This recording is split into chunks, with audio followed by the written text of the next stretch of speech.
Donc, bonjour tout le monde. Bienvenue à cette annonce de la reconnaissance des droits de la rivière Magpie par l'Alliance Muteko-Chipú. Je serai votre hôte pour cette conférence. Donc, je m'appelle Nancy Petipa. Je vais vous accompagner pour la prochaine heure. Pour le bien de tous, je vous demanderai, s'il vous plaît, pendant la conférence, de garder vos micros et caméras fermés, sauf pendant la période de questions. Si jamais vous êtes déconnecté, on vous invite à vous reconnecter via le lien qui vous a été fourni. Vous pouvez utiliser le même lien. Puis aussi, il y a un lien vers le communiqué de presse qui est disponible dès maintenant dans la conversation, dans le chat. Donc, pendant cette conférence, nous allons avoir différents intervenants. Nous allons commencer par la prière avec Mme Rita Mistocosho. Suivra ensuite l'intervention de 4 personnes, dont Mme Yeni Vega Cardenas, qui est avocate et présidente de l'Observatoire international des droits de la nature. Suivra M. Jean-Charles Pietacho, qui est chef du Conseil Innu de Equanichit. Par la suite, nous aurons M. Luc Noël, qui est préfet de la Mangani, et nous terminerons par M. Alain Bronchot, qui est directeur général de la SNAP Québec. Suite à ces interventions, nous prendrons les questions des journalistes et il y aura aussi une possibilité d'entrevue individuelle avec les intervenants à la fin de la conférence. Donc, sans plus tarder, je vous présente Mme Rita Mistocosho, Innu de Equanichit, qui nous fera la prière.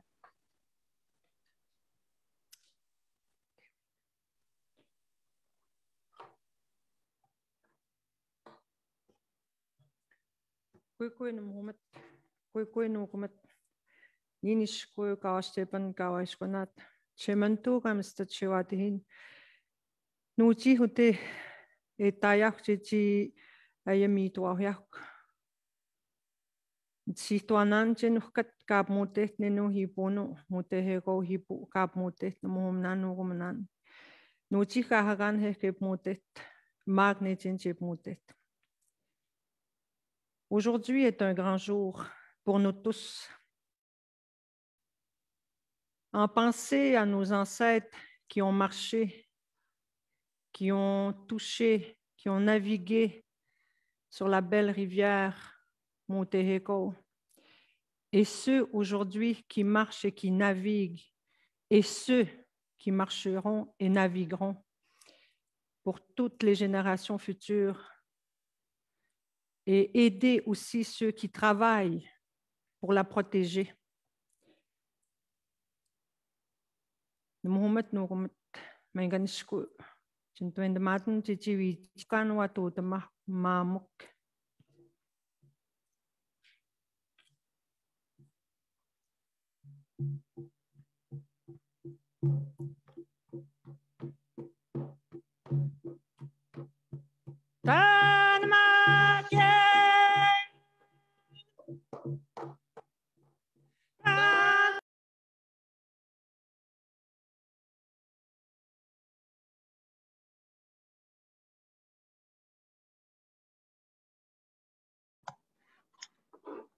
On a perdu Madame Mistocosho.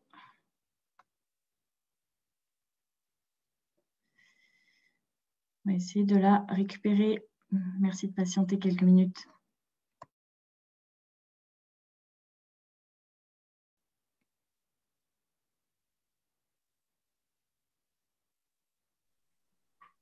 Pour les personnes qui viennent de joindre à nous, on a eu un petit problème technique.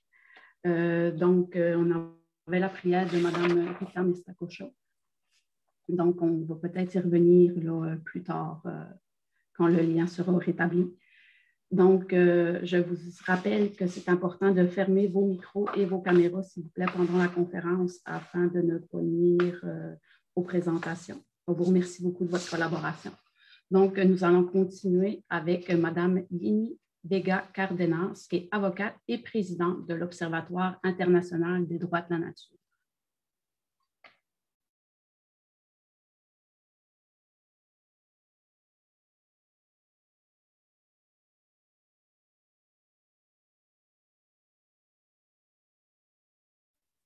Vous pouvez activer votre micro, Mme Cardenas. Merci. Maintenant, est-ce que vous me voyez? Vous m'entendez bien? Oui? Oui, ça va. Merci. C'est toujours mieux de vérifier parce que c'est la nouvelle réalité avec nos rencontres Zoom. Mais je me présente. Je suis Geneviève Cárdenas, présidente de l'Observatoire international des droits de la nature. Et je vous remercie beaucoup de votre présence à cette annonce publique de la naissance de la rivière Macpay, Mutejiko-Chipú à Ninu, dans l'univers juridique national et international. Certes, elle existe déjà, mais elle naît aujourd'hui en droit et sous les yeux de la communauté nationale et internationale. L'équipe de l'Observatoire international des droits de la nature a contribué activement dans ce processus de rédaction des résolutions qui reconnaissent les droits de la rivière. D'ailleurs, on compte publier un livre collectif bientôt alias implication de la personnalité juridique et des droits rétribués aux fleuves et aux rivières, dont le fleuve Saint-Laurent, où c'est aussi un projet dont on s'en occupe. Donc, nous sommes heureux aujourd'hui de participer à cette annonce de la déclaration conjointe de la rivière Macpay, Mutejiko-Chipú, comme une entité sujet des droits qui vient s'inscrire dans un mouvement mondial de changement des paradigmes. En fait, la reconnaissance des entités naturelles en tant que sujet des droits implique d'évoluer d'un anthropocentrisme où l'humain est le maître de la nature, laquelle n'est qu'un simple objet qu'il peut posséder, exploiter et en abuser, comme vous le savez. Mais on évolue vers un écocentrisme où l'on reconnaît que l'homme n'est qu'une espèce comme une autre, partie intégrante et interconnectée avec les écosystèmes, lesquels méritent tout notre respect. Et pour les respecter en droit, l'homme reconnaît que la nature a des droits qui doivent être protégés et honorés.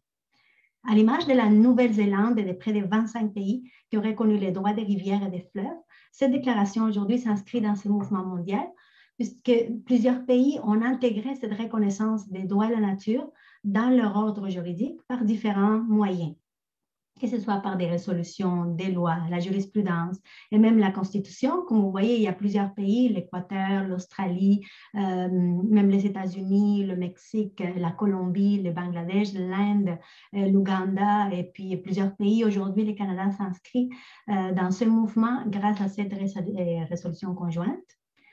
Dans la diapositive suivante, vous allez voir que c'est en fait la première déclaration qui octroie une personnalité juridique et des droits de manière conjointe entre un peuple autochtone et une autorité régionale municipale au Canada.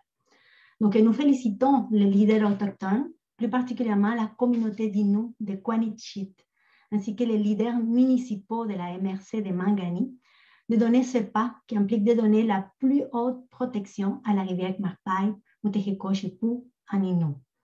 Ceci est le fruit d'une collaboration, d'une belle collaboration qui existe depuis certains moments entre ces communautés et qui ont pour objectif de protéger la rivière.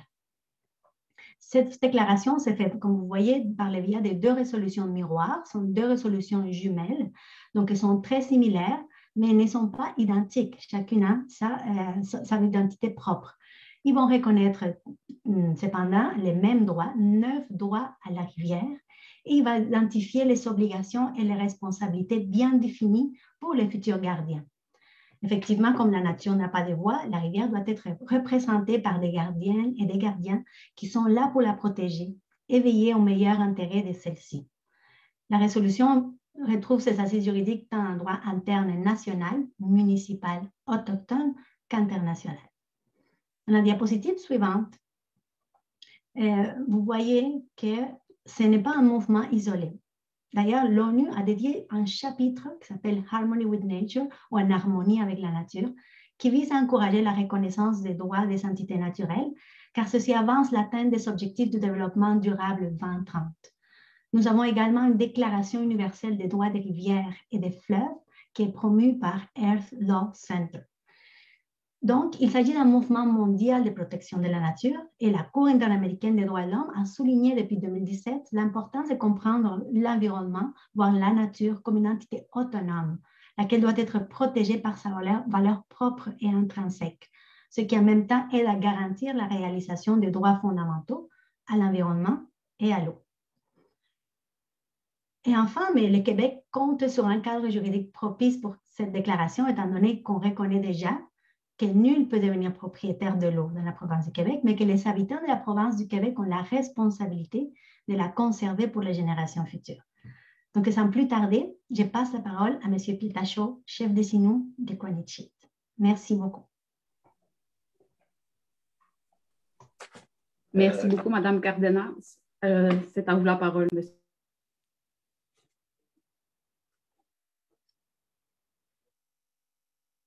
Gastuman puhugaton de tat tenuchi me pat yemenanta mista puhugatno ka mista menunten da puha chi wit matawat ke puchi man sistman ne utas skua gatewa tan tamal gatsikto ke España si llegan taminate na wasa yani nuchi si wane tut ma hi pu kem stay petenta wasa na ga stay petenta ka chmo homenanja Nawan manuji etut masa jisut na hatumaga ne chinano ehwatma hai manjinuchi chuitat semana di awan mestaga hegane payuk chewan etutana.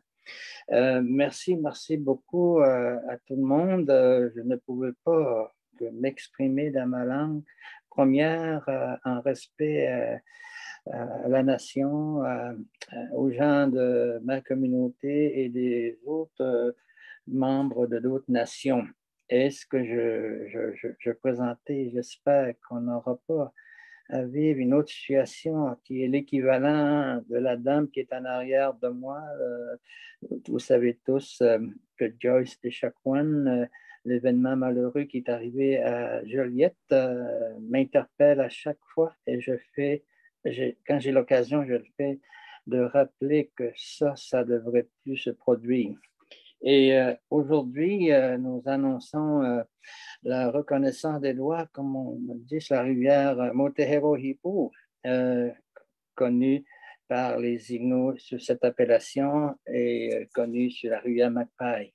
Et comme personnalité juridique, comme une personne tout comme nous, et dans la vision Inuit et dans la plupart des visions au niveau mondial.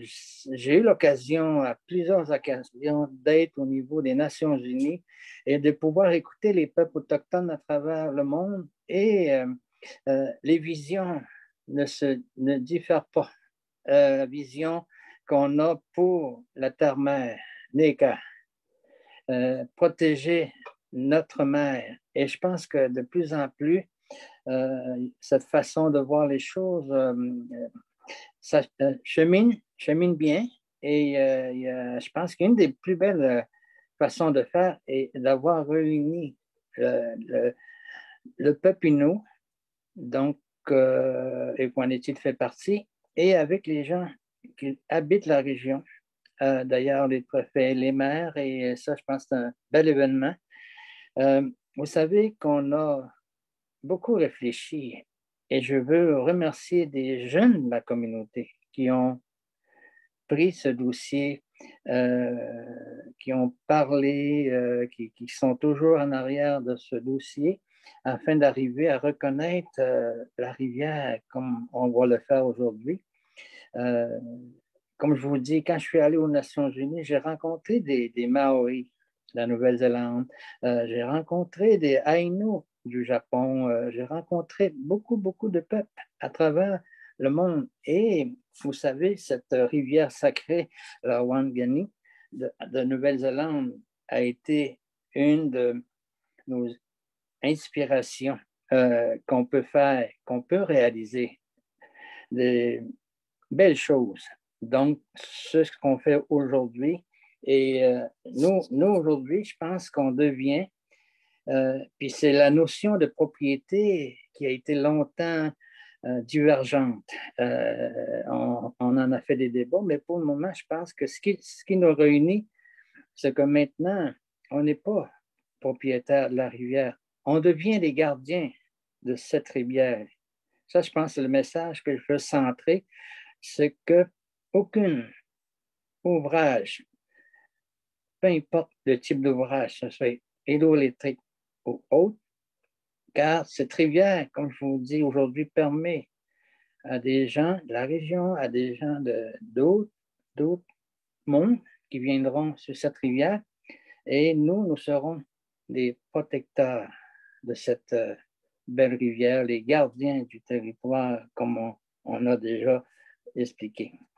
Nous sommes les personnes les plus proches du lieu et nous, on a toujours veillé et on continuera à le faire, à veiller à protéger cette richesse qu'ont les rivières dans notre région.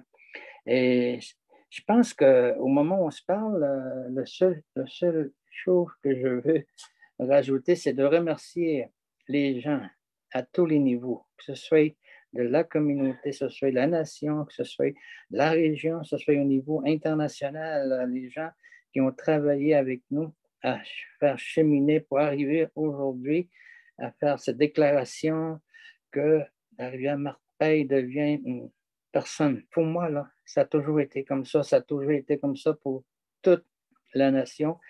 La nature est vivante. Vous pouvez voir, il y a du mouvement.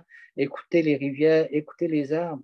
On se rejoint de plus en plus. C'est ça, je pense que le message aussi important. Et maintenant, on veut être dans l'action. Et pour être dans l'action, il faut agir comme des leaders. Et nous avons agi comme des leaders à travers nos jeunes, à travers nos aînés. Et je pense qu'il faut continuer à faire cette démarche de protéger le territoire, car le territoire devient de plus en plus restreint. Et tout ce qui nous reste, gardons-le comme la nature nous l'a donné. Merci beaucoup. Il y a même aussi.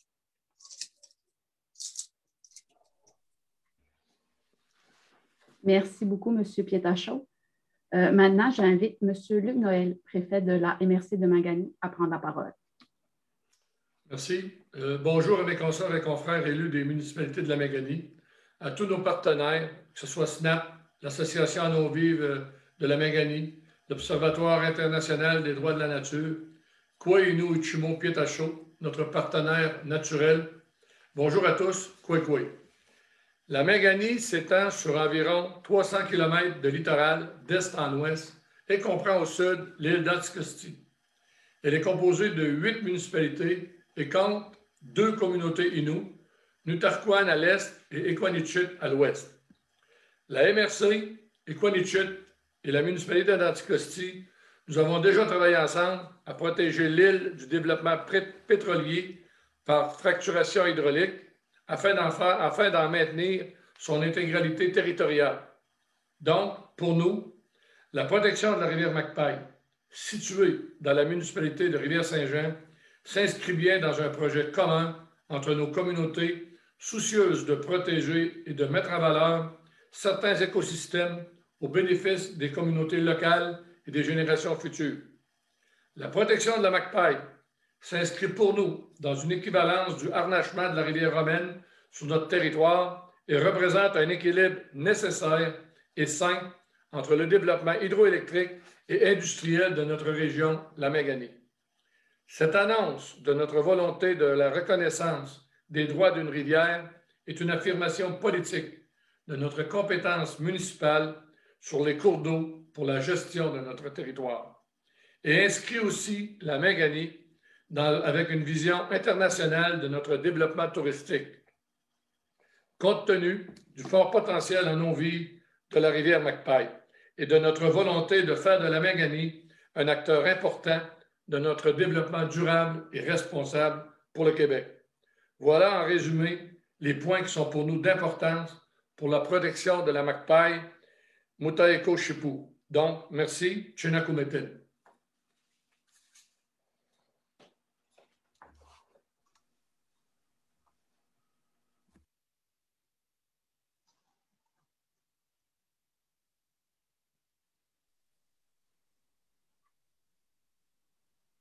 Désolée, c'est à mon tour d'oublier mon micro. Donc, je remercie M. Noël et j'invite maintenant M.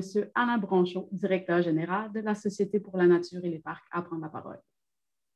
Bonjour à tous.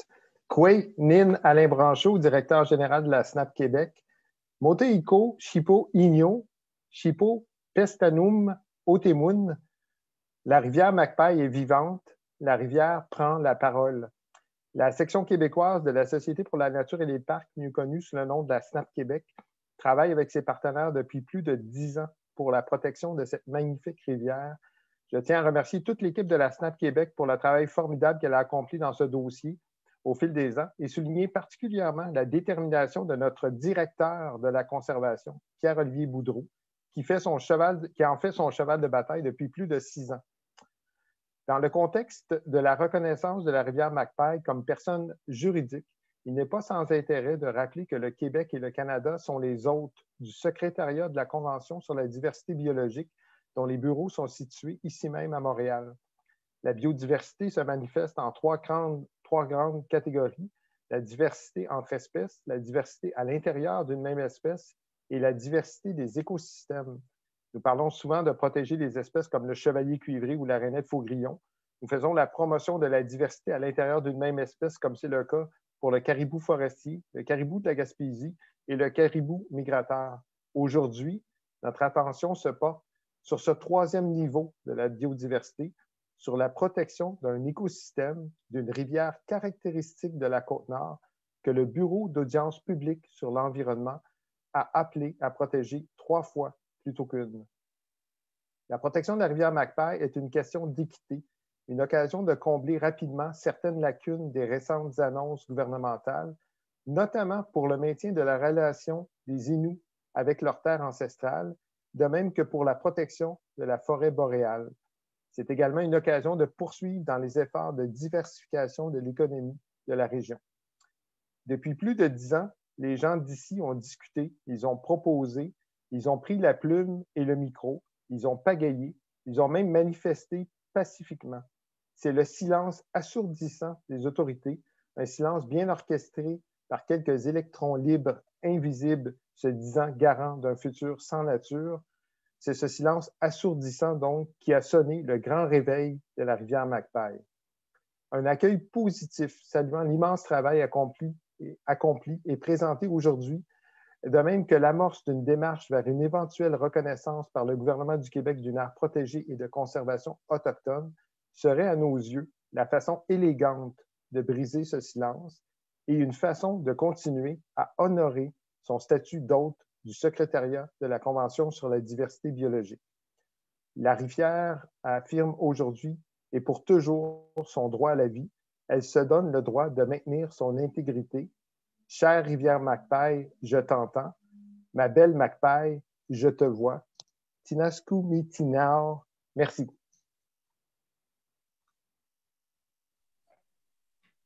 Merci beaucoup, M. Branchot. C'est maintenant le temps de la période de questions. Je demanderai aux journalistes, s'il vous plaît, peut-être de lever la main ou de signaler là, dans les réactions que vous avez une question. Par la suite, ouvrez votre micro, vous présentez et nommez le média que vous représentez. Vous pouvez adresser une question à une personne en particulier, ce n'est pas obligatoire. Donc, puis je vous rappelle aussi qu'à la fin, les intervenants seront disponibles pour des entrevues individuelles. Donc, il y a M. Steve Paradis, Journal Le Soleil.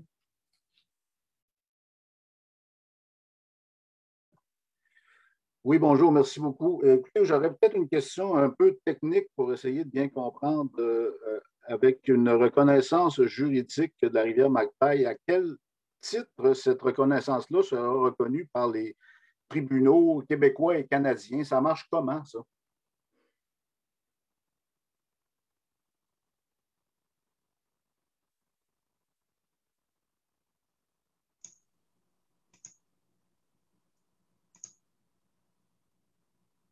Bonjour, est-ce que vous m'entendez? Oui, on vous entend bien. Est-ce que je peux répondre à la question? Allez-y. Oui, mais en fait, justement, un des droits qui sont attribués à la rivière, c'est le droit d'ester en justice. C'est-à-dire qu'elle devient une personne juridique qui a une voix, qui est représentée par des gardiens, parce qu'elle ne peut pas parler par elle-même, mais ces gardiens-là ont le droit d'ester en justice en son nom. Donc, dès le moment qu'il y a un préjudice pour la rivière, les gardiens peuvent demander au gouvernement ou l'assistance, ou dépendamment des projets, de protéger les droits qui sont reconnus aujourd'hui dans ces deux résolutions attribuées à la rivière Macpail. Donc, c'est un début de la reconnaissance, c'est justement de lui donner cette voix, et pas seulement devant les tribunaux, mais devant toutes les instances qui doivent décider certains projets qui touchent finalement les droits essentiels de la rivière, comme c'est le droit de vivre, d'exister, d'écouler, son droit au respect de ses cycles naturels, ses droits d'évoluer naturellement, son droit à la biodiversité naturelle. Donc, j'espère que j'ai répondu à votre question.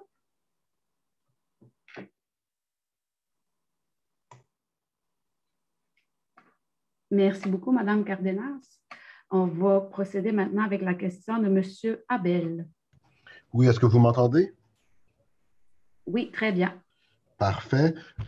J'aimerais savoir, c'est quoi l'implication pour le barrage qui est déjà en place là, près de l'embouchure de la rivière, considérant que, par exemple, si on reconnaît le droit d'une personne à la liberté, ben, des affronts à sa liberté commis précédemment, on voudrait les régler, considérant que vous reconnaissez un droit à la rivière de couler librement, qu'elle a le droit de vivre librement. Est-ce que ça veut dire qu'il faudrait détruire le barrage qui, en ce moment, bloque, si on veut, son cours, là?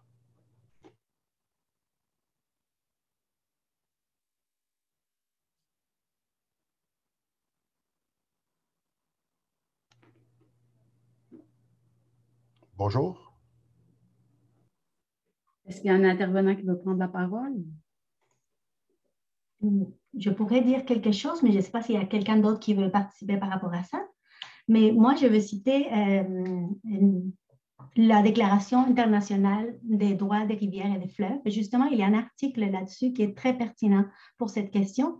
Et cette déclaration universelle à laquelle on se joint finalement en faisant cette déclaration aujourd'hui affirme finalement dans son point 9, on affirme que les gouvernements doivent envisager de mettre en service tous les barrages dépourvus d'un objectif social et écologique impérieux et que toute nouvelle construction des barrages ne doit se produire que lorsque cela est nécessaire pour atteindre un objectif social et écologique impérieux qui ne peut pas être atteint par d'autres moyens raisonnables et avec le plein consentement préalable, libre et éclairé des communautés impactées et des communautés autochtones.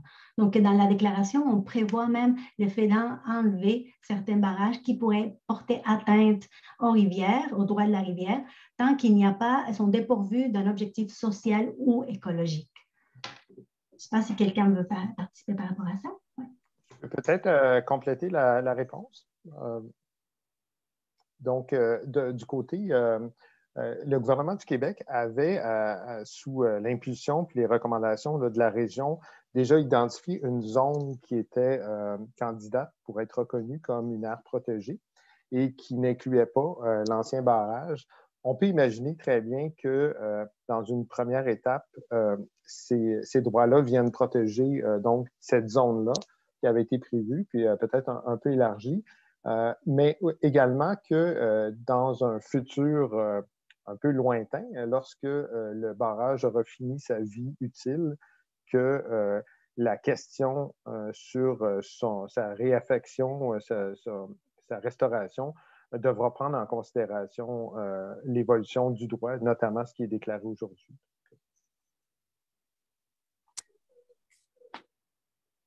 Chef Jean-Charles Pietachot, vous savez, un des barrages les plus difficiles à franchir a été de se réunir la région sur un projet unificateur de la déclaration du droit de la rivière Macpail. Ça, je pense, c'est un point majeur important à mon avis. Puis, il y avait aussi dans ce dossier un projet que tous connaissent, un projet d'un ouvrage hydroélectrique de plus de 800 mégawatts. Et tout le monde sait qu'en bas de la rivière, dans les années 50, 60, il y avait déjà un barrage qui donnait un service dans ce temps-là. Et on a aussi à nouveau vu le mini-central entre un développement durable, entre un ouvrage qu'on connaît sur le type comme exemple Rivière-Romaine ou tout autre barrage et un mini-central. C'est sûr, il y a eu des débats, puis il y a eu amélioration du barrage qui était déjà là dans les années 57. Mais pour le moment, là, je pense qu'on s'en tient vraiment à la protection puis à la préservation de ce qu'on a actuellement au niveau de l'actuelle rivière. Je pense que la responsabilité maintenant en est qu'il faut protéger ce qu'on a actuellement. Et il y a aussi les droits acquis, mais ça peut porter à la discussion. Mais pour le moment, je pense que c'est l'annonce qu'on fait pour protéger à travers une reconnaissance d'une personnalité juridique. Merci beaucoup. Merci à tous pour la réponse. Nous allons poursuivre avec M. Shields du journal Le Devoir.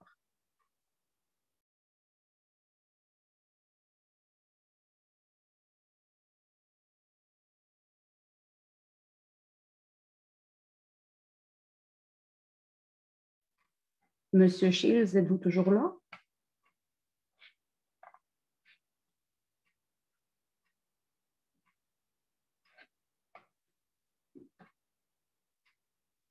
Oh, monsieur, on va poursuivre avec monsieur Champagne de La Presse, s'il vous plaît. Merci. Vous m'entendez? Oui, est-ce qu'on m'entend? Oui, parfait. Oui, on vous entend. Je vais juste m'assurer parce que parfois, bon, il y a toujours des problèmes techniques. Je vais relancer un peu sur la question posée par mon collègue du Soleil. Bon, en fait, sur la portée juridique, là, parce que souvent, en matière de droit, là, le diable peut être dans les détails. J'aimerais ça comprendre là, ce que j'en comprends, ce que j'en décode, c'est que c'est en vertu du droit autochtone, du droit municipal et là, du droit international. Est-ce qu'on peut nous indiquer, d'une part, quelles sont les lois ou les articles qui sont invoqués pour obtenir ce statut de personnalité juridique-là, dans un premier temps, là, pour qu'on puisse situer l'ampleur de ce que ça veut dire, là, une personnalité juridique pour une rivière.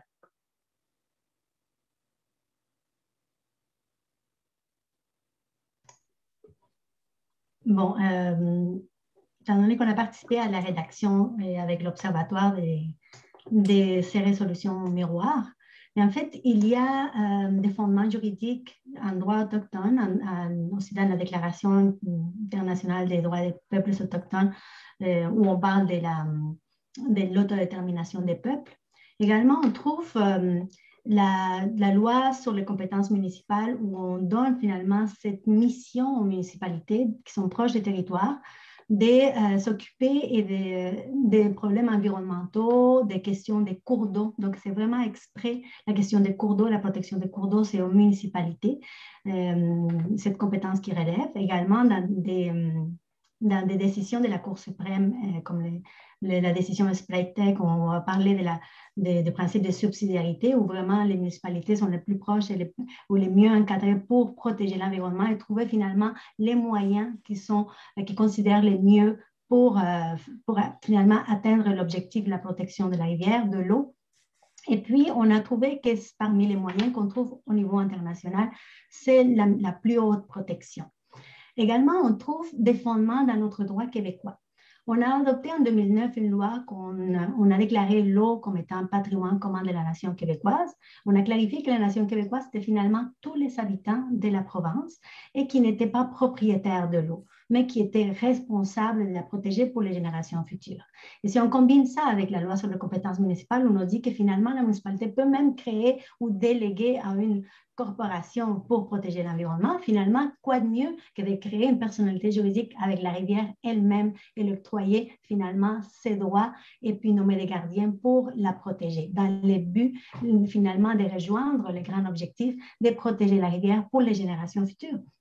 Donc, le cadre juridique aussi a évolué depuis un certain moment et il s'embarque aussi dans cette protection de la nature, dans un paradigme concentriste. On parle de moins en moins de l'eau, de la rivière comme une ressource naturelle. On parle comme un milieu de vie. Et ça aussi, c'est des évolutions qu'on a vues dans la loi sur la qualité de l'environnement. On parle des milieux de vie, milieux hydriques, milieux humides. Et ça, on délaisse la côté des ressources naturelles. Donc, aujourd'hui, on fait aussi évoluer les droits et dire, et en plus de ça, elle est une entité vivante. Et on fait finalement un pont entre ces pluralismes juridiques qui existent au Québec, c'est les droits québécois, les droits aussi de la common law, mais également les droits des traditions juridiques autochtones. Et c'est ça la beauté de ces deux résolutions, c'est faire un pont entre ces deux traditions, parce qu'il y a une pluralité juridique qui coexiste, qui existe au Québec, au Canada. Donc, finalement, on fait les pas, on évolue, on dit finalement, certes, c'est une personnalité juridique, c'est une entité vivante. On va rejoindre cette vision autochtone. C'est une entité qui est vivante, avec laquelle on est interconnecté et on leur reconnaît des droits. Donc, au lieu d'avoir un droit négatif qui nous prohibe, qui nous limite toujours, qu'est-ce qu'on peut faire, jusqu'où on peut polluer, finalement, c'est d'agir en amont. Comment est-ce qu'on veut veiller au meilleur intérêt de la rivière? c'est vraiment de protéger et de grandir, de prospérer avec elle, avec un nouveau modèle de développement vraiment avec la nature et non contre nature. Je pense que c'est un pas très positif et que finalement s'embarque bien dans l'évolution naturelle qu'il y a eu, qu'on voit, qu'on dénote du cadre juridique environnemental au Québec particulièrement. J'espère avoir répondu à votre question. J'aurais une sous-question, si on peut me le permettre. Je ne veux pas empiéter sur le temps de mes collègues, là. Mais est-ce que vous jugez que si, par exemple, il y avait une intervention sur la rivière qui contrevenait, dans le fond, à son statut de personnalité juridique, est-ce que vous jugez que vous êtes maintenant suffisamment outillé pour contester juridiquement là, des actions qui iraient à l'encontre là, de ce statut-là? Est-ce que vous, par exemple, au Québec, est-ce que vous avez les outils juridiques pour assurer le statut juridique de la rivière?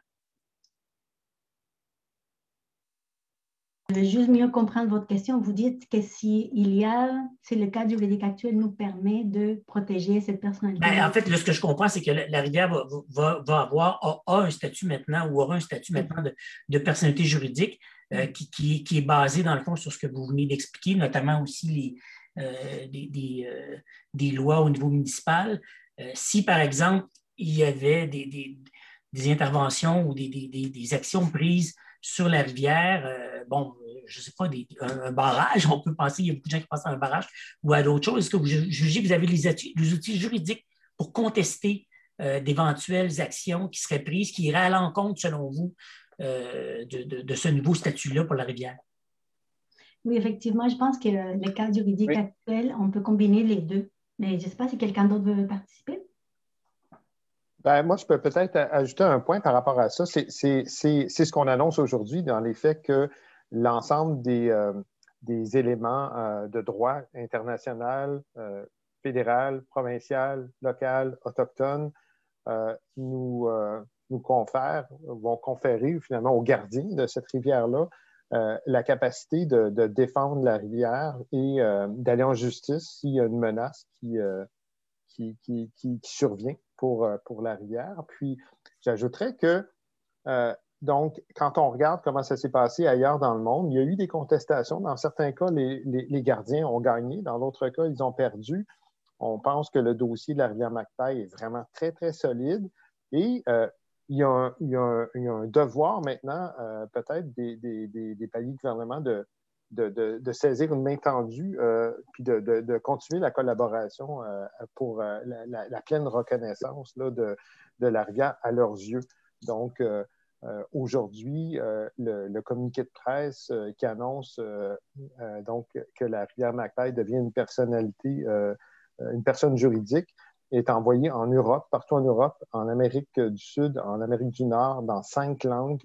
On a vraiment l'intention de faire rayonner à l'international cette reconnaissance-là, notamment en se basant sur le droit international. Donc, notre prétention, c'est qu'effectivement, on a une assise légale très solide pour défendre la rivière Macpail. Je vous remercie. OK, allez-y, continuez. Chef Pietachot, je pense que vous savez, dans le monde des Premières Nations, nous sommes allés très souvent à la Cour suprême. On a plus de 20 jugements à la Cour suprême favorables aux Premières Nations. On aurait pu prendre cette voie pour faire reconnaître notre titre, nos droits. Et je pense que c'est la façon, moi je trouve que c'est une façon unique, grâce aux Maoris de la Nouvelle-Zélande, grâce aux gens qui nous ont compris qu'il faut protéger. Je pense que oui, c'est une base solide pour la protection de la rivière. Là, puis on a agi. Là, vous savez tous que le Québec, ou je ne sais pas, tout autre juridique, politique, avait une occasion de protéger cette belle partie de la rivière à travers les aires protégées qui ont été complètement ignorées. Mais là, je pense qu'on agit, puis on veut protéger cette rivière, puis la forme de personne juridique. Comme je vous le dis, là, on parle à la rivière. La rivière nous parle. Vous direz ce que vous voudrez. Là.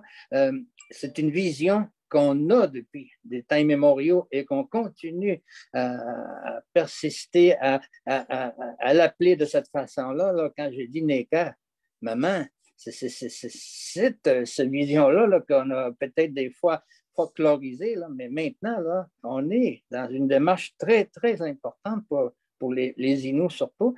Quand tu dis tu reconnais une rivière comme un statut de personne juridique, c'est solide, à mon avis. Là. Puis, on ne peut plus attendre pour personne. Si on convient de façon commune, puis il y aura toujours la notion de discussion, mais pour le moment, là, c'est l'objectif, c'est la reconnaissance qu'on en fait aujourd'hui. Merci. Merci beaucoup pour vos réponses. Donc, M. Shields a un problème de micro. Voici donc sa question. Quel est le message aujourd'hui à Hydro-Québec? La société d'État n'a pas renoncé à un nouveau projet sur la McPaille éventuellement. Merci. Le seul message que j'adresse, il n'y aura pas d'ouvrage d'Hydro-Québec sur la rivière McPaille. Merci.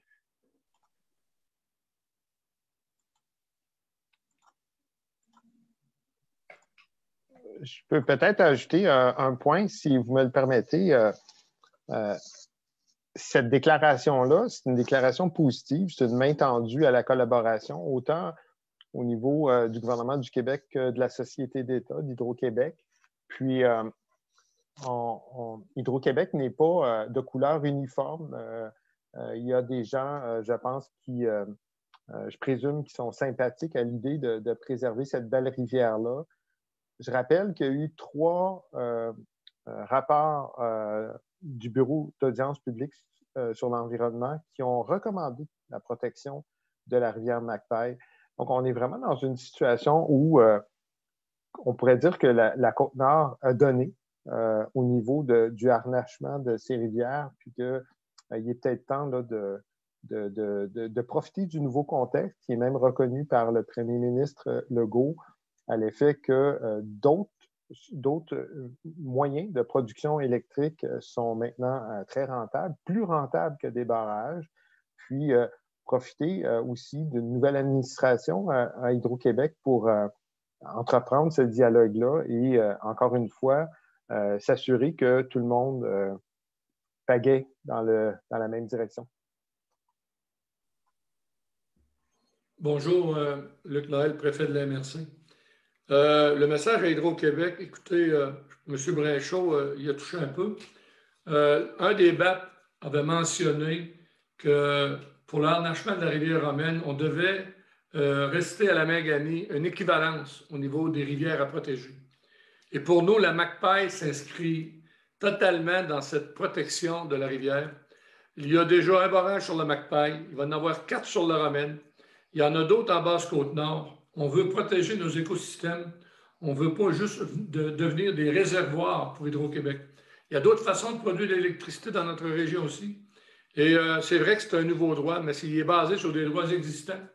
Et le droit principal, je pense, c'est le droit de ceux qui occupent le territoire, qui ont des droits qui sont reconnus, autant au niveau des Inuits que nos municipalités, la MRC. Et pour nous, un deuxième barrage sur la McPaille, on a dit non, collectivement. Et on espère que le gouvernement va respecter la volonté des gens de la région d'avoir dit non collectivement à un deuxième barrage sur la McPaille. Et on verra en temps et lieu si Hydro-Québec décide de mettre des pressions sur le milieu, de poursuivre son intention de faire un barrage sur la McPaille, bien, on verra à ce moment-là ce qu'il y aura lieu de faire. Fait que merci.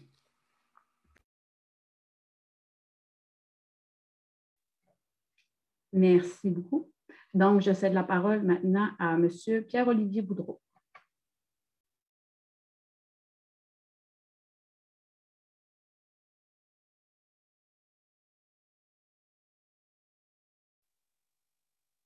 Je pense que c'est une erreur. C'est probablement quelqu'un qui avait mon nom.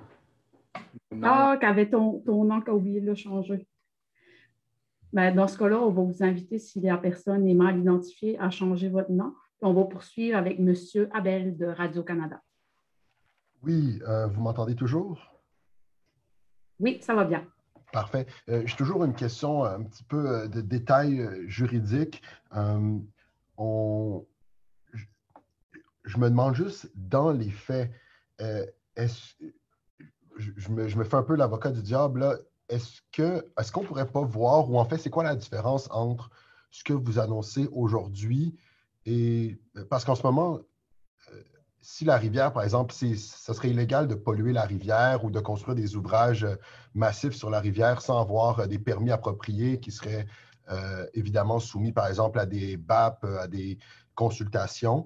Je me demande juste, c'est quoi la différence fondamentale entre ce qui est annoncé aujourd'hui et tout simplement une volonté de changer l'autorité qui a la compétence de légiférer qu'est-ce qui se passe sur la rivière? Est-ce que ce que vous demandez, au fond, c'est simplement que ce soit la communauté des Coanichit et la MRC qui ait la compétence qui, en ce moment, théoriquement, appartient plus aux gouvernements fédéraux ou provinciaux?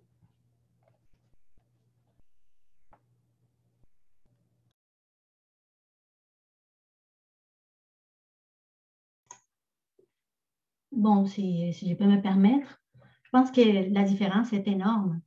On change d'un paradigme parce que dans la loi actuelle, le droit environnemental actuel, finalement, la nature n'est qu'un objet qu'on peut exploiter simplement à la volonté de l'homme. On a vu jusqu'à maintenant les résultats. On a des problèmes de changement climatique fort importants. Et puis, ces changements de paradigme nous disent finalement que la rivière, elle a des droits, que nous, on fait partie de cet écosystème-là et qu'avant tout projet, il faut examiner finalement si ces projets qu'on veut, qu'on vise, elle protège la rivière, elle respecte la vie essentielle de cet écosystème, de cette rivière-là.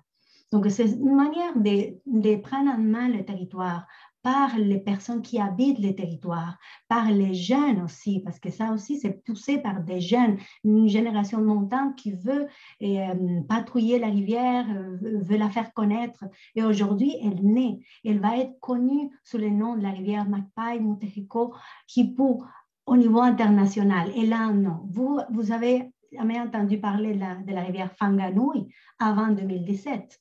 Peut-être qu'elle n'existait pas, ou de fleuve Atrato en Colombie avant 2018 non plus. Mais lorsque vous donnez un nom à une personnalité juridique, elle existe. Là, les yeux du monde se tournent vers cette rivière, vers cette belle région qu'on nous amène à découvrir, qui nous montre une jeunesse et une relation intergénérationnelle et des autochtones et des non-autochtones qui se mettent d'accord pour protéger la rivière. Donc, c'est de toute beauté. Et puis, c'est un changement de paradigme qui nous amène à améliorer finalement les rapports avec les territoires, qu'on peut progresser, qu'on peut évoluer, développer, pas seulement en coupant des arbres et en détruisant les territoires, mais finalement en l'habitant, on peut aller le découvrir, le visiter avec un tourisme écologique responsable et respectueux des populations qui habitent ces territoires-là. Donc, les changements et quand même des paradigmes, c'est vraiment ça qu'on a besoin pour finalement conserver la planète qu'on a. Donc, je pense que c'est important de le J'ai peut-être une sous-question.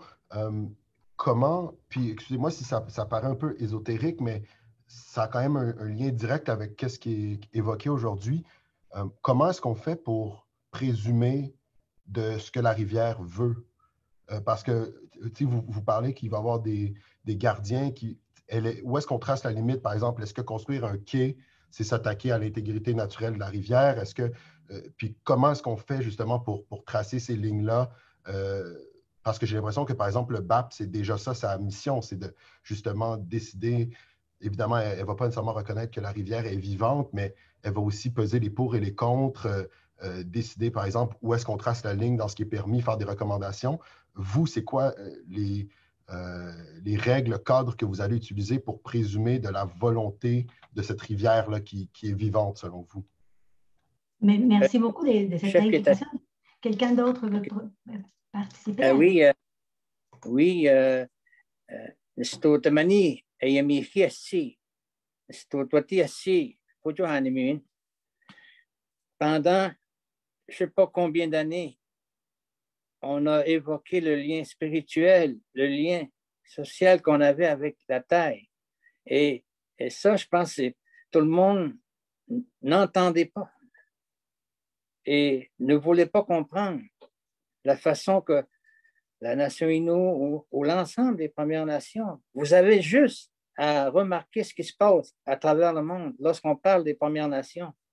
la protection, qui veulent faire de la terre, de la nature, des ressources.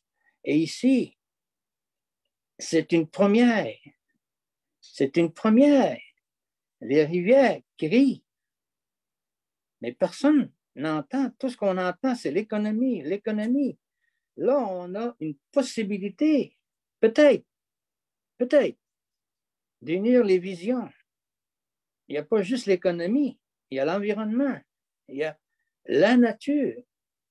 Puis regardez autour de vous l'érosion qui se fait à travers le monde, mais même à travers notre côte. Écoutez, si vous comprenez ça, là, je pense qu'on va être sur le même diapason. Mais, comme je vous dis, on commence un beau défi, un beau portage ensemble. Et moi, je pense qu'on va être un exemple après avoir eu l'exemple des Maoris. Ils ont réussi, ça a pris des centaines d'années. Ça a pris un thème qui s'appelle décolonisation, mais on n'en est pas là. Ils ont tracé un portage et nous sommes allés les voir, entendre, comprendre. On va parler des luttes pour arriver à ce qu'on vit actuellement en région. Il va y avoir encore des débats.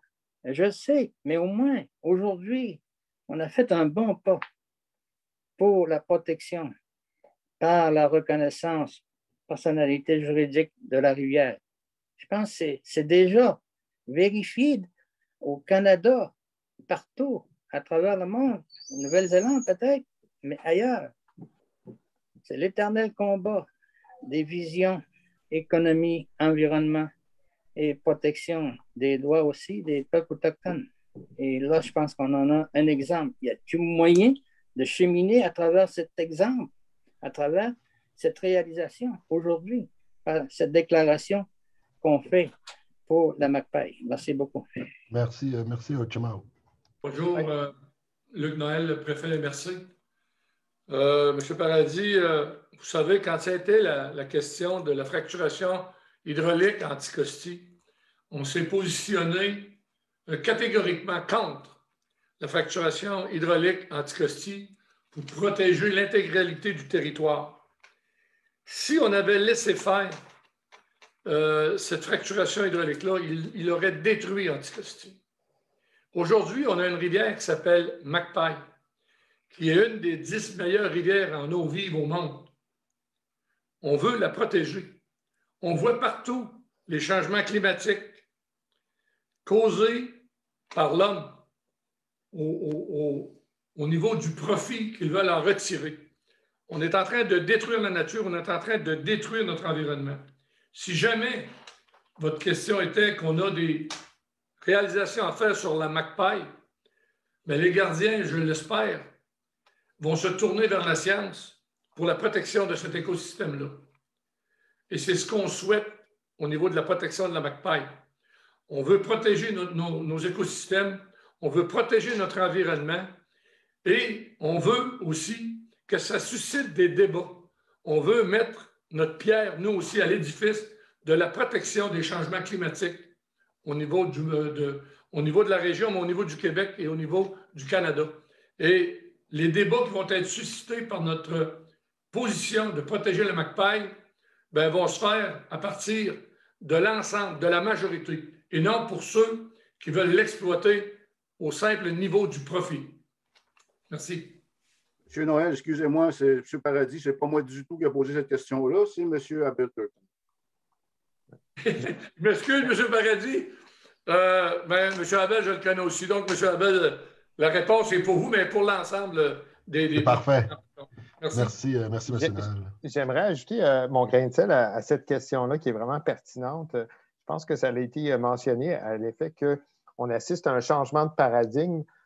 Si on regarde dans le passé, il y a eu des luttes pour faire reconnaître le droit des femmes, le droit des minorités visibles, plusieurs droits. Et on a la chance aujourd'hui d'être les témoins de ce démarrage du droit à la nature. Il y a déjà plusieurs assises un peu partout, mais donc c'est une première au Québec, c'est une première au Canada. Et effectivement, c'est l'amorce d'un dialogue pour faire en sorte qu'on puisse faire évoluer un nouveau droit. Et éventuellement, peut-être que ces reconnaissances du droit de la nature vont s'inscrire, comme on le fait dans certains pays, à l'intérieur de l'autre type de droit, donc celui qui est régi par les gouvernements reconnus au niveau du Québec et du Canada. Mais il faut commencer quelque part. Et moi, je salue vraiment le leadership de la région, de la MRC et de la communauté des Coanicuites pour montrer la voie aux Canadiens puis aux Québécois.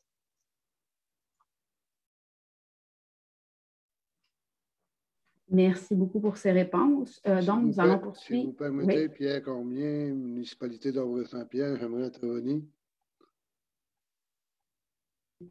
Allez-y, M. Cormier. Bonjour tout le monde. Oui, justement, je pense que ce qui est important de dire aujourd'hui, c'est que la région dans son ensemble, autant les communautés autochtones avec les communautés blanches, ont pris vraiment une position sur la question de la rivière Marpaille. Puis c'est pas d'hier, ça fait quand même depuis quelques années qu'on discute de la rivière Marpaille. On a essayé différents moyens pour faire en sorte de faire reconnaître la rivière Marpaille comme une rivière d'importance pour la sauvegarder au niveau du Québec. Et très souvent, on n'a pas eu d'écoute dans ce sens-là. Et si on en est rendu là aujourd'hui, c'est parce qu'on essaye de trouver le meilleur moyen pour faire en sorte qu'elle ne soit jamais touchée pour différents développements tels que le chef Pietachaude l'a dit au tout début. Merci à tout le monde. Donc, nous allons poursuivre avec M. Quentin. Par la suite, ce sera Mme Schneider et Mme Maillot. Donc, M. Quentin de TVA, à vous la parole. Bonjour. M. Cormier, vous pouvez arrêter votre... Bonjour. J'aimerais avoir des exemples, à part la construction de barrages hydroélectriques, des exemples d'injustices auxquelles pourrait être confrontée la rivière.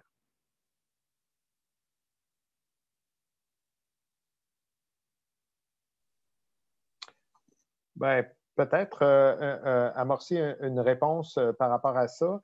Dans l'optique de préserver son intégrité, par exemple, des coupes forestières dans son bassin versant pourraient venir modifier la qualité de l'eau et faire en sorte qu'il y ait davantage de sédimentation. Donc, on regarde la rivière comme dans une perspective d'écosystème et d'interrelation avec aussi son bassin versant. Donc, c'est peut-être un premier point qui pourrait être amorcé. Je peux laisser d'autres personnes compléter cette réponse-là.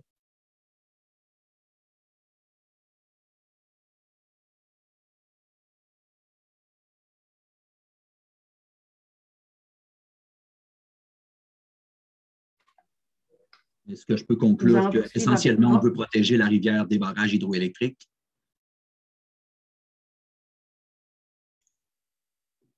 Bon, mais si je peux me permettre, au moins qu'il y ait quelqu'un d'autre qui veut intervenir. Bon, mais cette déclaration, ce n'est pas seulement contre un projet, mais c'est pour la protection des droits de la nature. Et si vous allez voir, quand vous allez voir la résolution, les gardiens ont plusieurs mandats.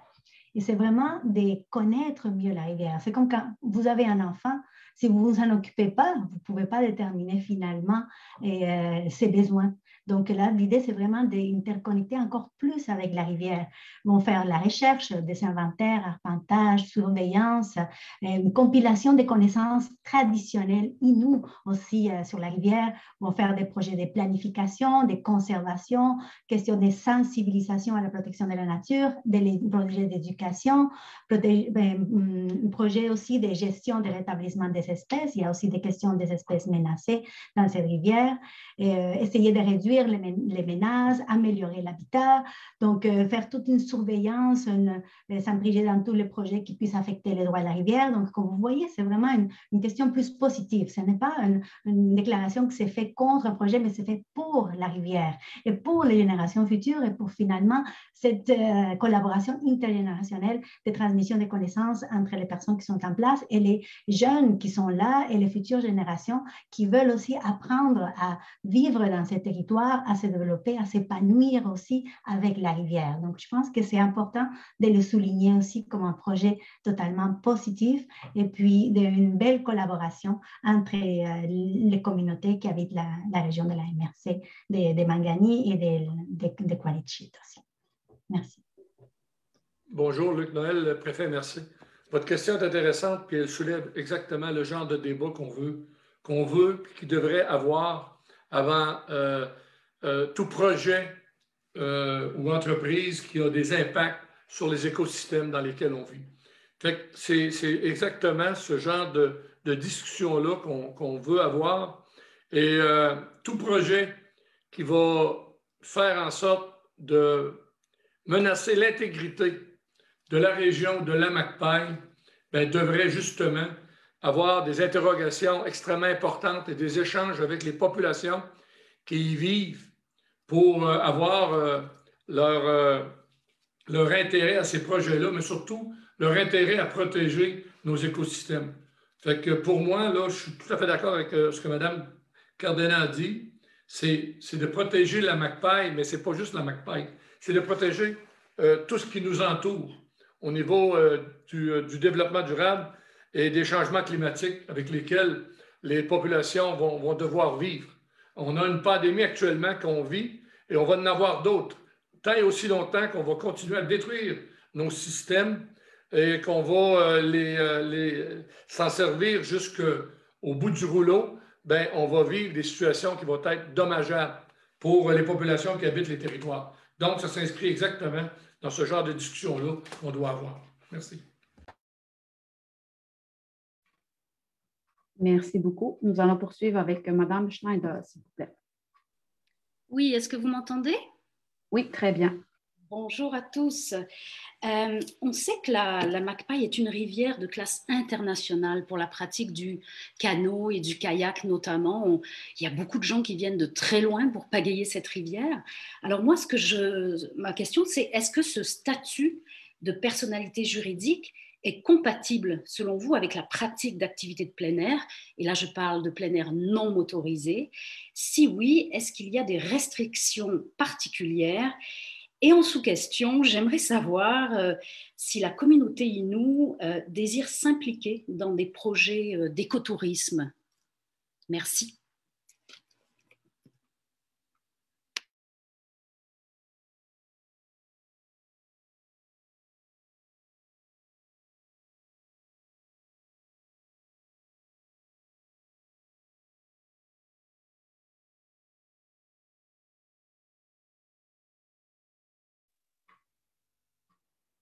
Monsieur Jean-Charles est occupé pour le moment. Est-ce qu'il y a quelqu'un d'autre qui voudrait prendre la parole pour répondre à Madame, s'il vous plaît? Oui, je peux pour répondre pour la première partie, amorcer une réponse. Pour la deuxième, je ne suis pas habilité à le faire.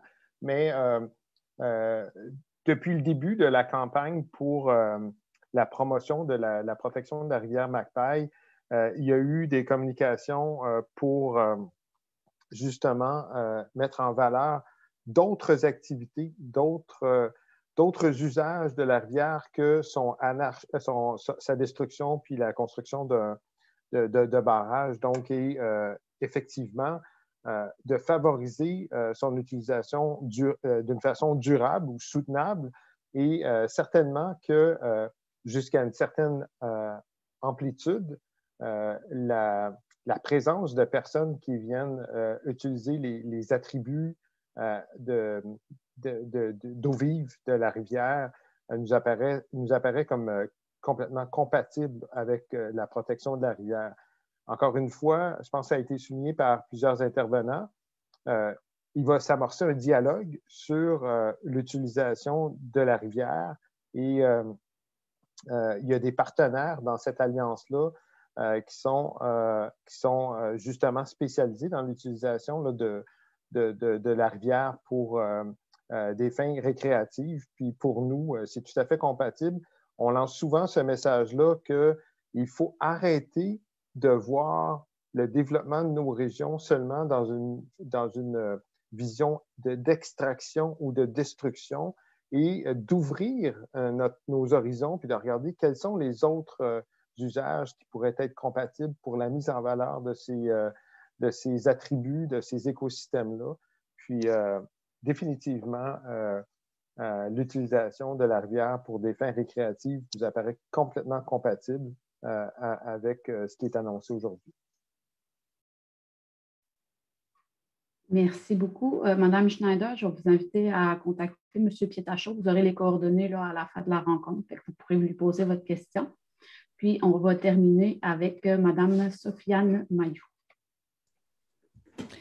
Bonjour, ma question est la suivante. Est-ce que les intervenants du milieu, c'est-à-dire la MRC de Mingani et la communauté des Coanichit, peuvent auto-proclamer la personnalité juridique de la rivière Macpaï ou bien est-ce qu'un statut là, comme celui qu'on annonce ou qu'on évoque aujourd'hui doit encore faire l'objet d'une certaine démarche de confirmation, que ce soit par un juge ou par une procédure légale? Je ne connais pas bien ça.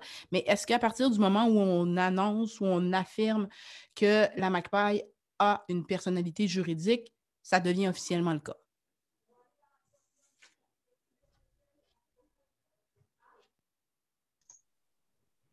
Bon, merci beaucoup de votre participation à cette conférence de presse. Effectivement, on est dans un processus de création de nouveaux droits. Donc, la création du droit, ce qui est intéressant de cette déclaration, c'est que c'est une création du droit qui vient de la base et ne vient pas du haut vers le bas, mais du bas vers le haut. Donc, c'est une construction du nouveau droit. Et quoi de mieux que quand ça vient de la base, des gens qui sont à proximité de la rivière, de reconnaître cette personnalité et de la protéger en conséquence et de reconnaître ses droits. Donc, bien sûr que ça existe dès qu'on le reconnaît. Donc, finalement, on est en train de changer ces paradigmes et de voir des rivières la beauté et pas seulement une source d'énergie. De voir dans un arbre tout son écosystème et pas seulement un futur lit ou meuble, mais c'est vraiment d'échanger notre rapport à la nature. Et puis, cette création du droit, ça nous change aussi les rapports avec la nature, mais elle existe, elle est basée sur les compétences municipales, sur les compétences aussi des conseils des Inuits, des Coanichit. Donc, ça existe, il y avait la compétence pour le faire.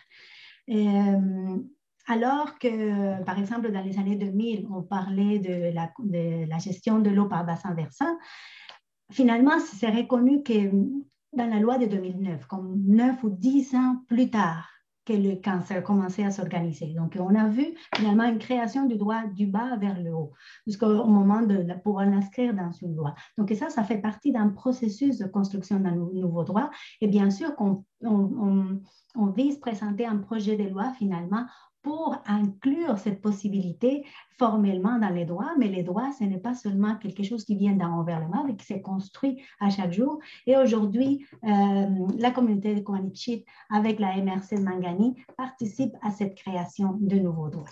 Donc, voilà, on est dans les processus et on va voir un peu s'il va y avoir probablement d'autres manifestations à travers le Canada. Merci.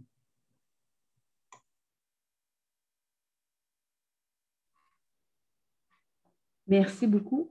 Étant donné que le temps file et qu'il est déjà l'heure du dîner, ça va clore la conférence. Je vais inviter ma collègue à diffuser les coordonnées des intervenants, donc vous pourrez rejoindre pour des entrevues individuelles. J'aimerais remercier les journalistes et les personnes présentes dans l'audience qui ont assisté à la conférence de presse. Merci beaucoup aussi aux intervenants d'avoir pris la parole et pris le temps de répondre aux questions. Un merci spécial à Mme Rita Mestacocho, dont on a eu une trop brève aperçu avec la prière dû à un problème technique. Merci à l'Observatoire international des droits de la nature et aux étudiants en droit de l'Université McGill pour tout le travail juridique. Et finalement, on tient à souligner aussi le soutien financier d'Environnement et Changement climatique Canada qu'a permis d'organiser cette conférence de presse et aussi de poursuivre le projet de protection de la rivière Macpaille. Donc, merci à tous de votre participation et je vous souhaite une très belle fin de journée.